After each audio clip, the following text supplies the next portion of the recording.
3, 2, 1. Give me that red dot. There it is. All right. Welcome back to the Holin None Podcast with your host, Shanky Watts, and co-hosts, Danny Bidness, Hayden Highties. Welcome back, boys. How we doing? Doing well. What's going on? Yeah. A little bit well. sick on my end, but you know what? That's neither here nor there. You got to step up to the big plate, step up Power big time. through. The big show's on, so you got to turn up. That's it. Yeah. Hayden Highties would never let the group down. And it's winter, right? It just happens. I think everyone's got a cold at the moment. Everyone I'm talking to, half the people at work are sick anyway. But yeah, look. Before we get into what happened in the past week, being the Charles Schwab and LIV and a little bit of DP, if we want to talk about that, I did want to touch on something before we get into it. I got a picture I want to show you, Hayden Highties. I want you to look at this picture, right? Yep. I was at the range the other day. Yep. With a close friend of mine. And we've been talking about the divots he takes, right? I got to show you this because if my OCD goes off, man, you got to see this. You seeing this picture? Yeah, it's coming up. Oh, it looks like Vietnam. It looks like a carpet bombing campaign. What happened there? Yeah, it looks like a murder scene, man. Someone's like machine gun the ground at the driving range. So before we say anything else, Danny Bidness, we need a reason, an explanation, for the strategy. So no, I know that's not you. Yeah, it's me. This is Danny Bidness. I've seen you not do that. This is Danny Bidness. Let me explain, right? So this is the whole. I feel like I get singled out for things. My 26 degrees and this. So I said this on the day. I think probably to Shanky. I said I looked down at the end. And I said, you know how I know I'm playing bad golf and had a bad practice round? And Simon was like, how? And I was like, look at the ground. When I'm playing good golf, my divots are in a straight line and not too bad. They're always deep because I take a deep divot, right? But when I'm playing bad and I'm training bad is when I look down on the ground and it looks exactly like that. So, but I don't notice till the end because I get in this groove and I just start hitting balls aimlessly. And I'm like, why are these all going different directions? But when I'm like this today, I went out, had straight lines, slapping balls perfectly. And even the guy standing next to me at the range was like, "Oh man, your ball's coming off your club's nice today." And I was like, "Thanks, mate."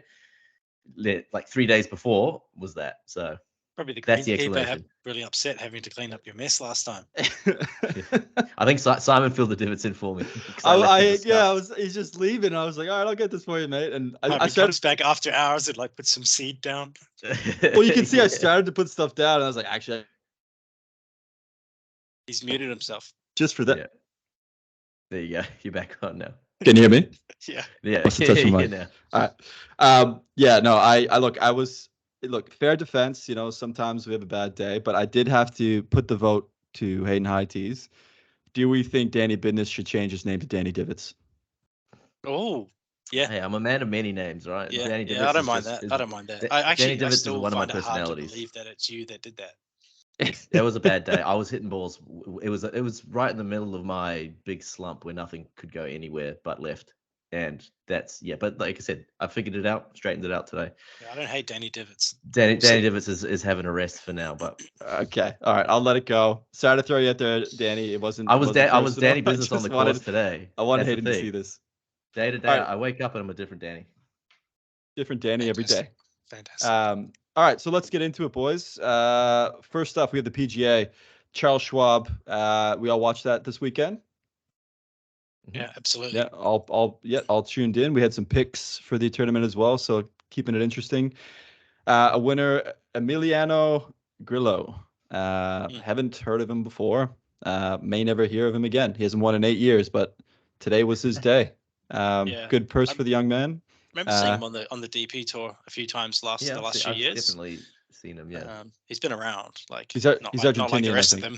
Not like everyone that's left. Yeah. He's made a good move going to PGA instead of staying with DP. So good on him. Hayden Highties, you have some stats from the tournament. Yeah, I haven't gone as deep as I did last time, but some really interesting things popped out to me. Tee to green, strokes gains.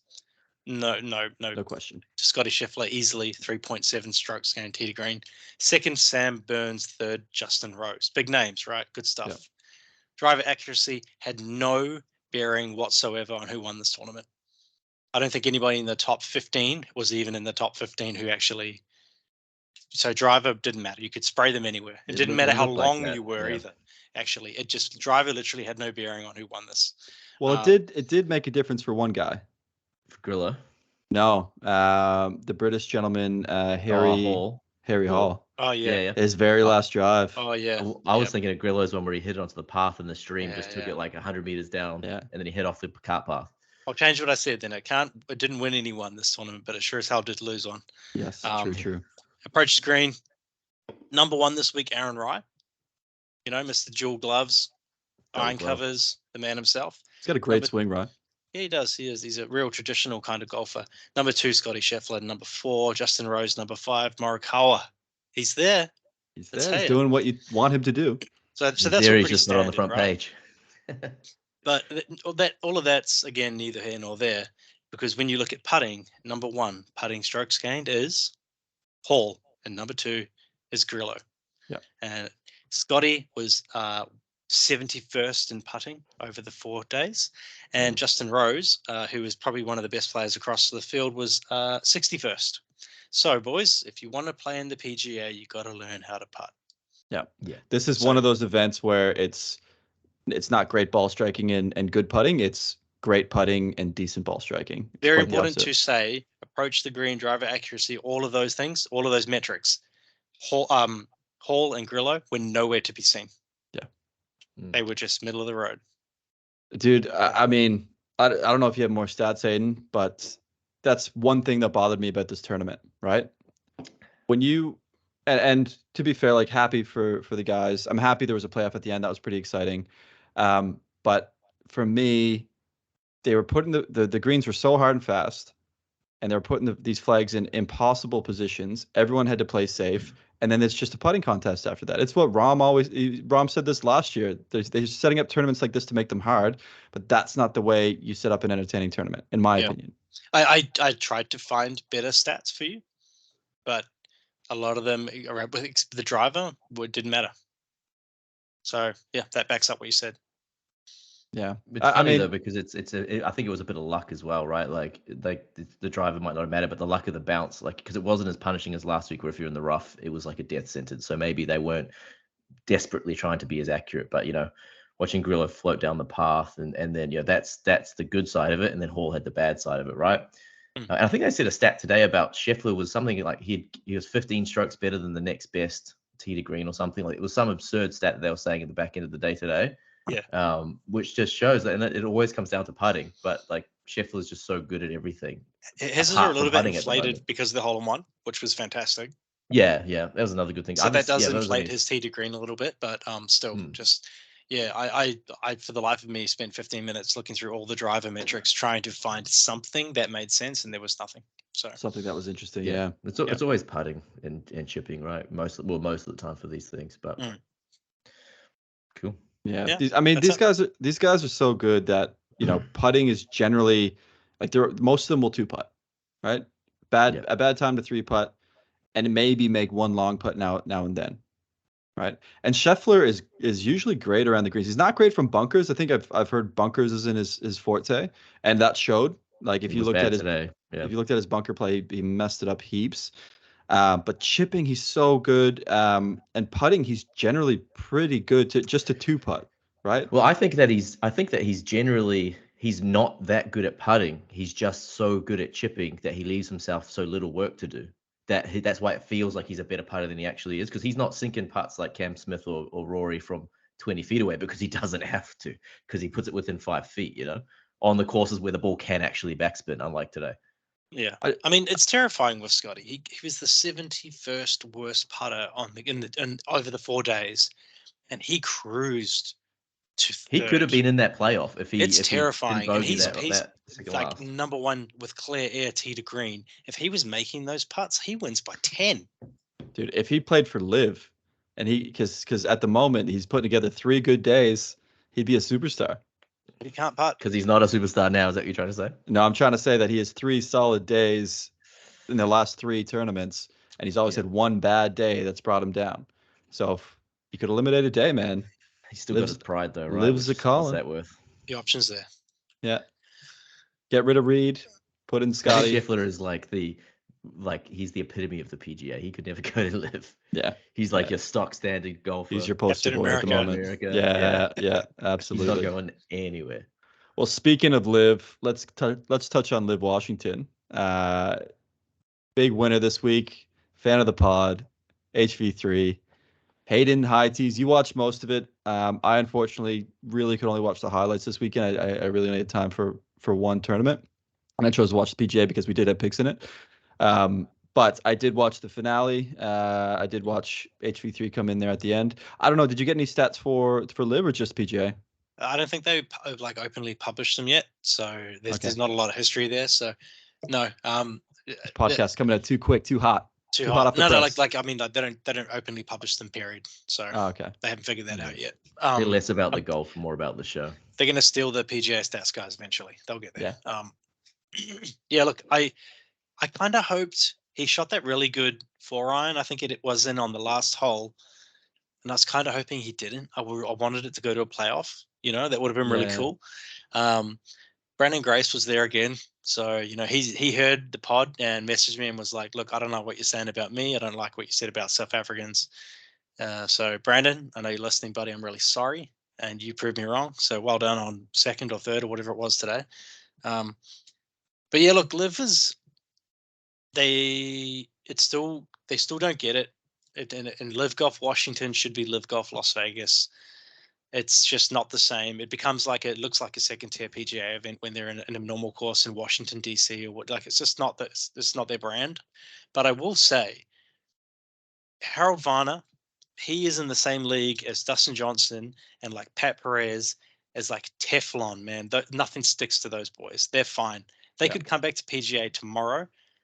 Everyone loves them. They'll be welcome with open arms. Open Absolutely. arms, Yeah. And I think Dan even will say, like, I think Harold Varner. I like HV3. Yeah. I said that on a previous pod. He's the only guy who came out and said, I did it for the money. I didn't do it for any other reason. I love money. Give me more money. And I'm like, perfect. That's what I want to hear from all of you guys. He's so honest. And I loved him ever since he did that DP when he beat Bubba with that ridiculously long putt. Off the green putt for Eagle. Off the green, I think it was like a 90-meter putt or something. It was ridiculous. So doesn't even count as a putt.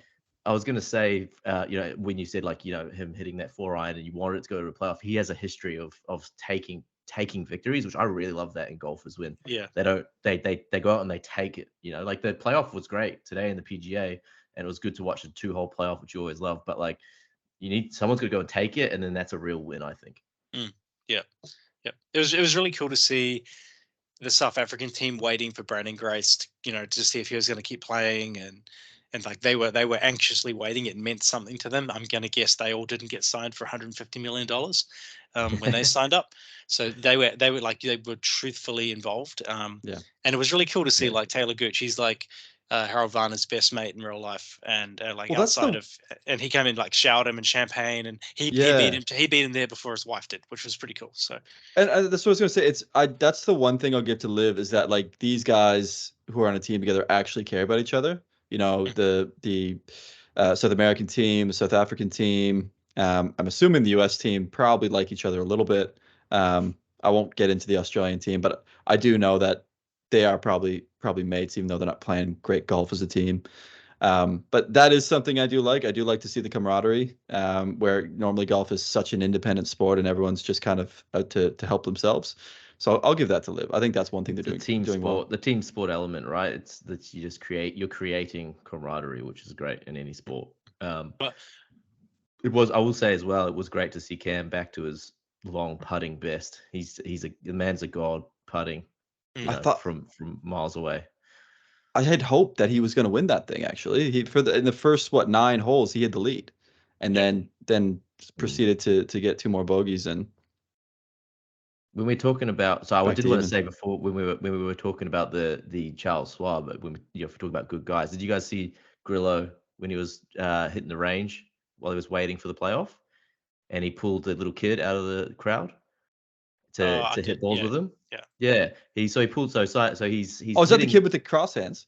Yeah. So the kid was a left-hander, Yeah, and he was like, and then the kid hit like smoke. Like he had great connection as well. Yeah. But I just thought that was really another, like, Grillo's obviously just another good guy from the tour. Add him on the good guy list. Imagine if you're the dad of that kid who gets pulled over, like if it was Tom or Caleb or someone, you just be so happy for them, because when you make a little kid's day like that, it's something that they just push him out of the remember for way and so then go long. hit the ball yourself. So you're, so you're back in Grillo. I liked it. I mean, I'm not. He's a good guy from the DP. Seems like he won't win anything else this year, but this is his time to shine. Why not? So you don't have him in your picks this week? We'll wait and see. I see he's not winning anything. Okay. I did also really like to see Mito Pereira doing well. He did well at the PGA Championship, and he was very much in contention for this tournament. I'd back Mito. I think that if he could come back at the PGA, he could win. I think he's playing really well. Yeah, I agree entirely. And like I said in that chat, like I think the Torquay GC team particularly has a lot of talent spread across it, like with Munoz and maybe not Puig so much, but then obviously, Joaquin, they're all really, really good golfers. Yeah. I think like across the, they've got a very, very good squad there. So I think that they'll feature in that team competition a lot. Yeah, and good win for them today too as a team. Yeah. Good to see them on a podium. Yep. Sorry, did anyone watch the DP World Tour this weekend? Nah, I think we looked at it. And Dan was at my house on Saturday, and we maybe looked at the field, and we were just like, I don't know anybody. Like, now that Foxy's gone, it's not Grillo. And HV3. HV3 used to play a lot over there. Yeah. Now they're all gone. It's like, why would I watch that? So what do they need to do? Even the likes of your like Alex Norins and stuff, they play the PGA off-week events now, so that like they're not even there. It's rough. Memronk and a couple of these guys are out as well. So what do they need to do to bring it back at this point? Like, do they need to go to the PGA and be like, hey, we have to come up with a deal here. Like, you got to send guys over to help play in our tournaments as well, and then we'll take that LIV together. The PGA guys will go over for the bigger events, like they always have. But I stick to what I said a couple of weeks ago. They just got to ride the wave. A couple of years, the LIV guys will be coming back, and there'll be a little swan song for some of these older fellas, and it'll just be back to what it was, which is a subpar tournament that you watch every maybe third or fourth week. I think that they need to figure out a way to make the B grade PGA events and the A grade DP events somehow sync up, and then have those off weeks as really, really off weeks. I know there's too many players for that, but like now you've got PGAs like A and B and DPs like C and D almost, because you got like Minwoo and Foxy and them playing this week, whereas they're usually in DP all last year kind of thing. Yeah. And there's been this vacuum with all the LIV players coming out that have been filled by these guys, and the PGA obviously is where everyone wants to be. So it was very easy to fill that vacuum, and then there's just more, maybe it's just time. Maybe DP just needs time to develop some of these guys too, right? Because they're getting the bottom of the barrel guys to come through, but they're going to get better as time goes on. So maybe in next year it's a bit more exciting. The year after that it's a bit more exciting again. But it's not an endless pool of talent, DP, right? I'm not speaking out of school here. We enjoyed watching it. I enjoyed watching it a lot. Well, actually, it was really good. It's one of those things that, like, it's almost like to me, it feels like a bit of woe is me, a bit of silence is deafening. Like seems like they're kind of sitting there rotting, and then they went away for 6 months, and then they came back and were like, oh yeah, by the way, we're still going to sue you, LIV guys. And it's like, oh cool, I'm wondering where you were for the last 6 months. What are you guys? They're just crying with their money. Yeah, 100%. So I don't know. I think here's what I think needs to happen, right? I think PGA needs to basically take in DP World Tour and have it become, instead of the PGA, become the PGWT, like the PGA World Tour, right? And then they spend half their year in the US, and then they spend the other half of the year across the rest of the world. And that way, that not only takes care of the European problem at the moment, but it also would potentially help combat their LIV problem, in that now they're getting more exposure everywhere. And they have certain elevated guys who are required, like the big names, required to go to certain events throughout Europe, Asia, Australia, right? And Africa too, if they want to go there. But I think they have a South African Open, I think. Yeah, Would you so have divisional in your proposal? Would you have like divisional? So there'd be like, say you miss 10 cuts, you get demoted to Division B, and then the guy that's better gets promoted up or something, or yeah. I mean, I don't know the best way to structure it. There'd be more players in the field. Like I said, I think the top 50 should have to play a certain number of events overseas. They don't have to play them all, right? They don't have to play them all. In fact, they could split them, have a group A, group B, group C guys playing certain tournaments. But when I say B, C, that's not like their level of play. That's just like, if we're talking about the big guns, there's like 3 groups of big guns and they're going to go to these tournaments overseas. I'd go. I'd 100% go if they brought like just a small group. Like if Rory, Scotty, I mean, Adam Scott would obviously come to Australia. But so just a couple of the big names, I would go. If I heard Rory McIlroy was playing over here, I'd go. If he was the only name. Everyone would. Yeah. But that's what I mean? But the problem with that is realistically that's just not going to happen, right? Because they've got so many contracts throughout America with not only golf courses but with sponsors, with the players themselves. If that was going to happen, it wouldn't happen for the next 3, 4, 5 years, and I would argue that by that time the LIV problem is going to take care of itself anyway. Why does you the said that last year. Why is the PGA responsible for DP's failures? Like, why do they have to take them on? Oh yeah, I don't think they're doing so well themselves. I think you're right, but I don't think that it's not the PGA's problem, right? It is DP's own problem. So DP my concern for DP is like they're not making any money because no one's watching that. That's what I mean. I don't know who's sponsoring it, so I don't know. I'm not saying the PGA takes care of their problem. I'm saying DP probably would take the proposal to PGA and be like, hey, here's what we want to do. This is what we can provide. What are your thoughts? And for the most part, it would probably be a little bit of the off season that they'd be over there. But at the same time, if you had the big names who are willing to do it, all of a sudden then you have a full year of and just have the best guys play less events throughout the year, right? Give them a couple months off here and there. I reckon they love golf so much they'll probably be happy to play 12 months a year. Yeah. Anyway, just a thought. Yep. Speaking of LIV again, though, Hayden, I think you wanted to touch on HV3 a little bit more in terms of the apparel, the look, what he's got going for him, and potentially talk about some other potential brands to get into the game. Yeah, look, I just noticed that he wears Jordans like head to toe. He wears Jordan's cap, shirt, pants, shoes, everything, socks, just Jordan logo. And it's kind of refreshing to see that, right? I know that Keegan wears a fair bit of Jordan stuff. I think he's got to wear his Strixon hat maybe, but like he wears Jordans, and there's a few other Jordans athletes out there. Finau's the most notable. Finau every week. Yep. He's a Jordan man. But yeah, look, I just put it out there and just was thinking like what other brands could maybe break in. Is there anything that sort of came to you guys? Like obviously the big sports brands are no-brainers, they're already in there, but surely there's like something that some other brand that could really like, because you've got all the YouTube guys that are bringing out their apparel, which is they're breaking in through different markets, college, golf, whatever. There must be something else out there that would be a fit. I think there's a lot of the big brands are in golf already. So I know Jordan's obviously we just spoke about. I was trying to come up with some today, but Puma's got Ricky, Nike's got all the big names basically. Adidas has definitely. I think Adidas has a few. I thought I couldn't name them off the top of my head, but I'm pretty sure I've seen Adidas in the game as well. So I was trying to think of other brands that I'd love to see in there. I think maybe it could be like think about the other like professional athletes and stuff that like it. Like obviously there's heaps of NFL players, that support golf and play a lot of golf. So if any of them had brands, then likely they could probably get involved. Well, Brady's got a brand, doesn't he?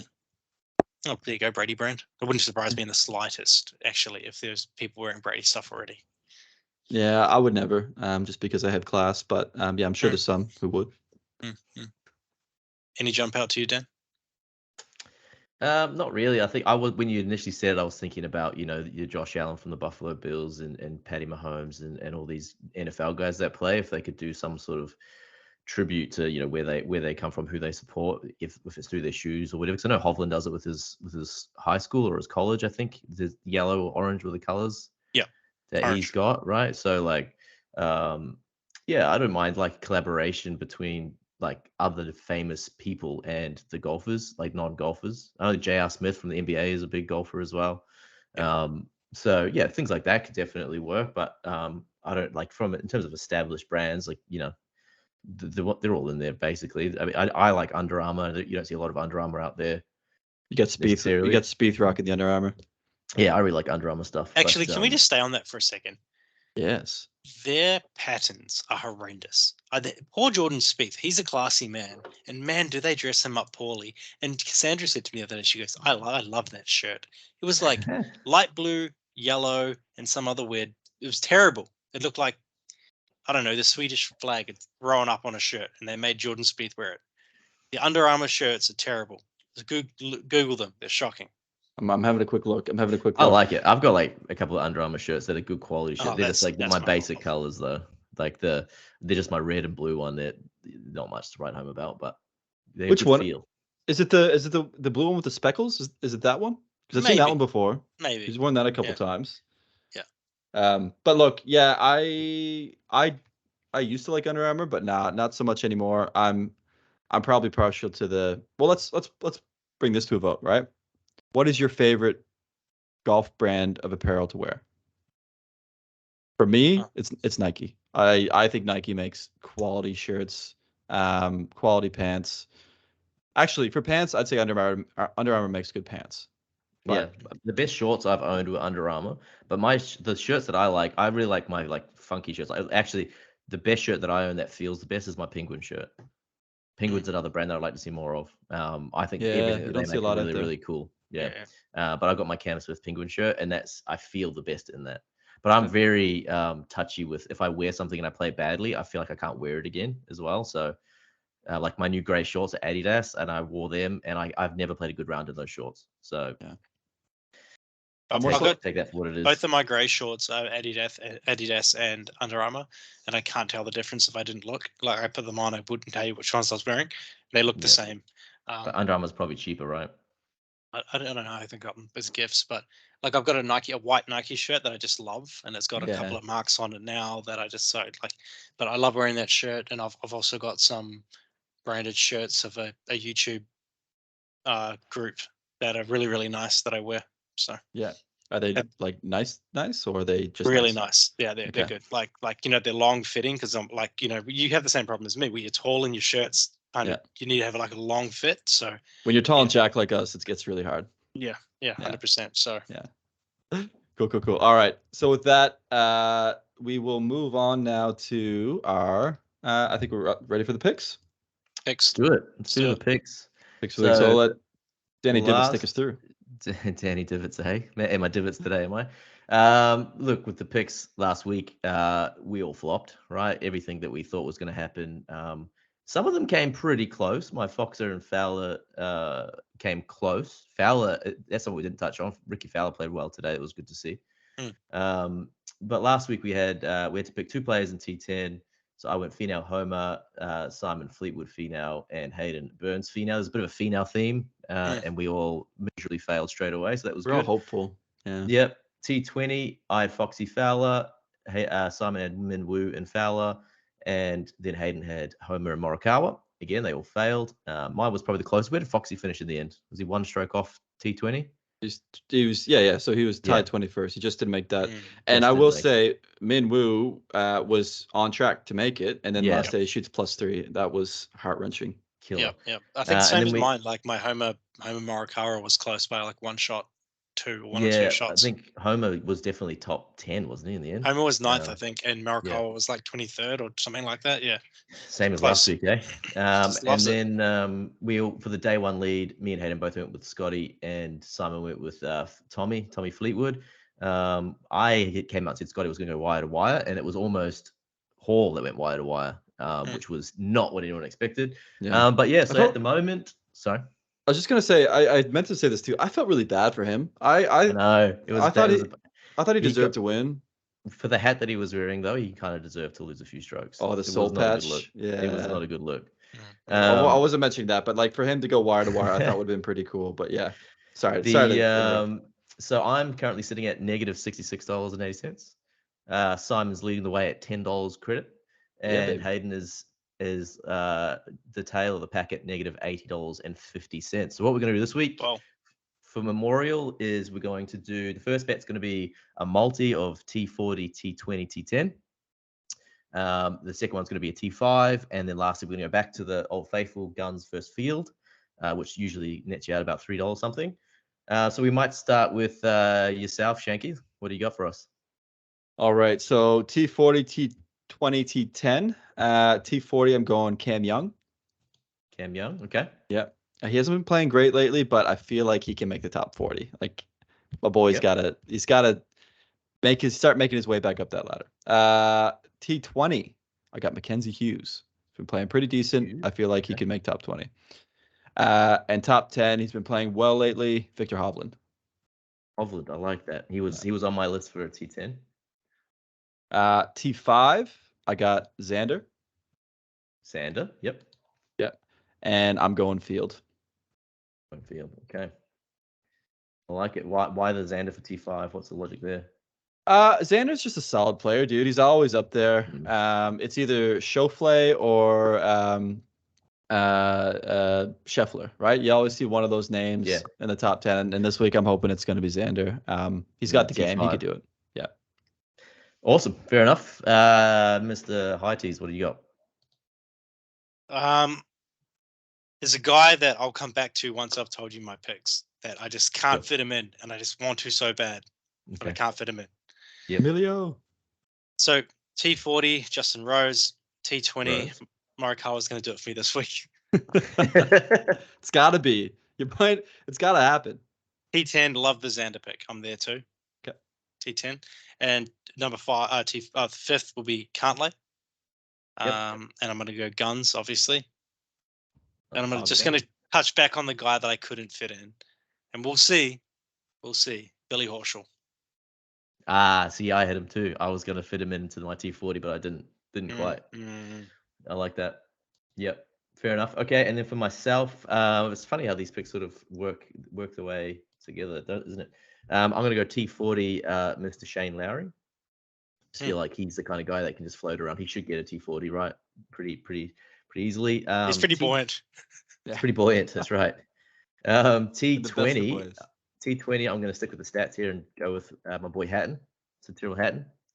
Now, I wanted to keep this all European themed, but I couldn't quite do it in the end. So I'm going with my T10 is also going to be Xander. So we've got a lot on Xander this week, which means he's probably going to miss the cut after watching Finale the week before. But it is what it is. For my T5, I'm going with what should be a safe pick because I need to get some money back in the bank. I'm going Rahm, T5, which is not really that exciting. And then I'm going to go the field. I just think that it's one of those events that just feels like someone will win it who maybe you wouldn't have thought of out of nowhere because the big guns will be saving themselves for the US Open in 2 weeks, right? Is Scotty playing this week or is he off this week? Yep. Scotty's in, I believe. He's in. Okay. I feel like he would because he's just it's in America. It's close to where they are, right? Oh, didn't Scotty? No, Scotty skipped out the one before the last major, didn't he? Can't remember. Oh, maybe he's not in there. Either way, not a big deal. I was just wondering if he was in this field, because he would be the one guy that might push me toward the guns because he's so close to winning everything. Oh yeah, 100%. I feel like I want to change my Xander pick now. I feel like we cursed the players. Yeah, it made me a bit nervous. Yeah. I feel like I want to find a new top 10. Yeah, Scotty Scheffler's in there. Okay, there you go. Put in Scheffler. That's an easy one. Who? Your top 10. T10. No, I don't want to put Scotty in. No, it's all right. We'll leave him. We'll leave Xander. Leave it. Okay. Yeah, we got to test. We got to test out the curve. This could be a win for the team, right? We could have not cursed. We could have elevated. Well, unless he comes sixth, and then it's a win for me and Hayden, but not for you. Actually, we'll make him Justin Thomas. Why not? Oh, JT. Oh, okay. Speaking of curses. See, that worries me. JT. All right, done. Locked in. No changing. Let's go. Now Xander can bring you guys the top 10 home. Well, top 5 for me. Top 5. Yes. Yeah. Anyway, awesome, guys. Well, I think another great pod. We'll keep this one short and sweet. Thanks for tuning in. We'll see you next week. Peace. See you later.